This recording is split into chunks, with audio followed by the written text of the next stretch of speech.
Away from the nation's capital to Ekiti State, where gunmen have kidnapped 10 persons, including 6 pupils of a school in the state. According to reports, the pupils were heading to Ikole Ekiti when their bus was intercepted on Monday. The pupils, a driver and 3 teachers, were kidnapped during the attack. And also in Ekiti State, Governor Biodun Oyebanji has condemned Monday's attack in Okeako area in Ikole local government, which led to the killing of 2 traditional rulers. The governor also ordered security agencies in the state to fish out the killers. The 2 traditional rulers, Oba Olatunde Olushola and Oba David Ogunshola, were killed in an ambush by armed men while returning from a meeting. The 3rd traditional ruler, the Alara of Ara Ekiti, Oba Adebayo Fatoba, escaped the attack.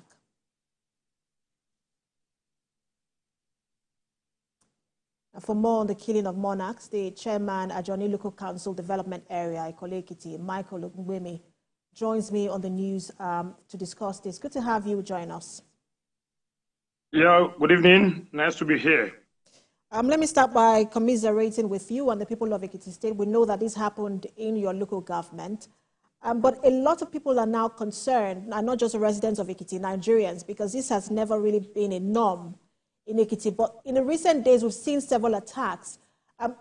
Has there been any sort of investigation done to figure out why and where this is coming from? Of course, Mr. Governor has given directives that the security agencies throughout the state should begin critical investigation to the grandmother of our 2 revered traditional rulers in Ekiti State. It was an ugly situation. It was so dreadful. The scene was so horrible to find the lifeless body of our revered traditional ruler in Ekiti State on the major highway. They were shot sporadically. And Mr. Governor has asked every security agency, all the military police formation, to begin massive investigation to the murder of our traditional ruler in Ajoni LCDA, the Elesun of Ekiti, His Royal Majesty, Oba David Babatunde Ogunshaki, and also the grandmother of His Royal Majesty, the Oba Samuel Olatuji of Imojo Ekiti in Oye local government. And I'm sure by now there are very good reports coming up from the security agencies. Until the police conclude investigation, I might not be able to provide you every details of investigation going on now. But Mr. Governor's directives have been taken so seriously, and right now we have them all over our places trying to unravel why these 2 monarchs will be killed at a very disgusting, horrible scene at Okeako and route Ipower Ekiti in Ajoni LCDA.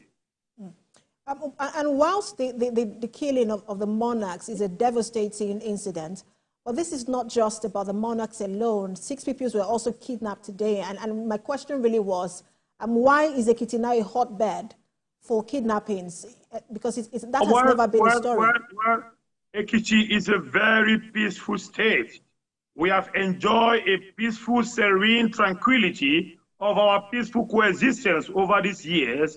But we have forests. There are very large, massive forests in Ekiti suburb, like the place of Kwara and Kogi boundaries towards Iyemero, Ijowa, Irele. Those forests have been besieged by these men, these criminals. They have left the Middle East, finding their way from Niger, entering the borders of Kwara through Kogi and Kwara State. We have also Ikole Ekiti. There's another large, massive forest in that environment, coming on from Ondo State towards that end. And because of this, we needed to localize security in the hands of our villagers. We needed to localize security in the hands of our hunters so that they understand those routes, they live in those environments, those borders, our borders that have been engulfed by these people, they understood those routes. So they will complement the effort of the conventional security to help combat this level of insurgents across our borders and forests in Ekiti State. The Nigerian police, of course, are doing wonderfully well because most times we join together to embark on forest combing We've been combing the forest. Mr. Governor has been giving us enough support in funding and other logistics to ensure that those forests are combed. But we needed to also increase the manpower. We need to also allow those local security to carry arms and ammunition. These criminals carry AK-47 from investigation. They carry pop actions, and they've been threatening, maiming, killing our people.